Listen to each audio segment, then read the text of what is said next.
سلطان سلیم، جسے سلیم اول یا سلیم یوس کے نام سے بھی یاد کیا جاتا ہے، بے حد سخت مزاج آدمی تھے، مضبوط جسم، سرخ چہرہ اور اس پر بڑی مونچھیں سلطان سلیم کی پہچان تھی۔ عدل و انصاف کے معاملے میں بے حد سخت تھے۔ سلطان سلیم کو اسلام سے خاص لگاؤ تھا۔ سلطان سلیم اول کو تاریخ دان ان کے سخت مزاج کے باعث سلیم تندھو بھی کہتے ہیں۔ آپ کو یوس کا خطاب آپ کی مستحکم شخصیت کے باعث ملا۔ یوس کے لفظی معنی ہے مستقل مزاج، لیکن کچھ لوگ اس سے بے رحم کا مطلب لیتے ہیں، جیسا کہ مغربی مصنفین سلیم دی گریم لکھتے ہیں۔ 24 اپریل 1512 کو سلیم یوس استنبول میں تخت عثمانی پر بیٹھے۔ تخت نشینی کے لیے سلیم یوس کو اپنے والد بایزید کے ساتھ جنگ کرنی پڑی، کیونکہ سلطان بایزید نے شہزادے احمد کو ولی عہد بنانے کا فیصلہ کر لیا تھا۔ لیکن اس جنگ میں سلیم یوس کو شکست ہوئی اور وہ بھاگ کر اس نے کریمیا میں پناہ لی، تو اس نے دوبارہ سے اپنے فوج کو منظم کر دیا اور دوبارہ اس سے زیادہ طاقت حاصل کی۔ اس وقت بایزید بوڑھے ہو چکے تھے، اس لیے سلطنت کے اراکین اور فوج نے سلطان بایزید کی خدمت میں عرض کی کہ آپ بوڑھے ہو چکے ہیں، اس لیے سلطنت کے حق میں بہتر ہے کہ آپ تخت سلیم کے لیے چھوڑ دیں۔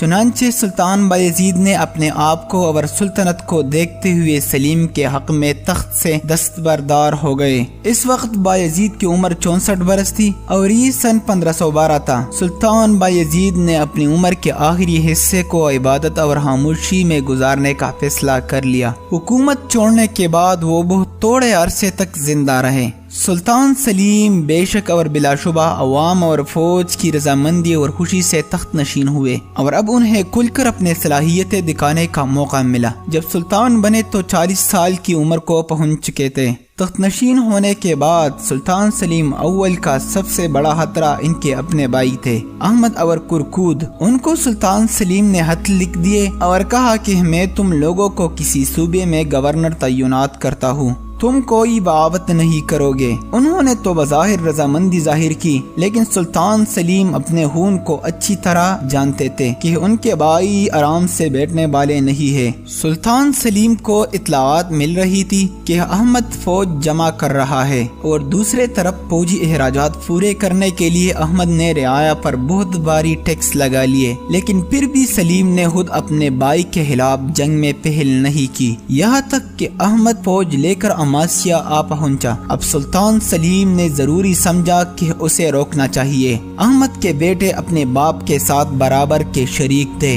احمد کا بیٹا شہزادہ علاؤالدین برسا پر قابض تھا۔ سلطان سلیم نے اسے آسانی سے ہرا کر گرفتار کیا اور علاؤالدین سمیت اپنے 2 بھتیجوں کو قتل کیا۔ جب احمد کو اطلاعات ملے تو وہ سلطان سلیم سے جنگ آزما ہوا۔ سلطان سلیم نے اسے شکست دی اور احمد باغ نکلا اور اپنے علاقوں میں چھپتا رہا۔ اب سلطان سلیم کا سب سے بڑا بھائی کرکود، جو کہ حلف لے چکا تھا کہ وہ بغاوت نہیں کرے گا اور اپنے علاقے کا گورنر رہے گا، اسے محل میں موجود چند ساتھیوں نے خط لکھا کہ آپ استنبول آ جائیے، ہم سلطان سلیم کو ہٹا کر آپ کو سلطان بنائیں گے۔ بدقسمتی سے کرکود کے دل میں کھوٹ تھا، اس نے اپنے دوستوں کو مثبت جواب دیا اور یہ خط سلطان سلیم کے ہاتھ لگ گیا۔ سلطان سلیم نے عثمانی سلطنت کے اس دعویدار کو زندہ رکھنا مناسب نہیں سمجھا۔ اس نے جلد ہی کرکوت پر پوچھکشی کر کے اسے گرفتار کیا اور اس کا سر قلم کر دیا۔ اپنے بھائی کے غم میں اس نے کئی دن تک کھانا پینا ترک کر دیا اور اس کی موت کی وجہ سے اتنی دکھی تھے کہ بعض اوقات روتے رہے۔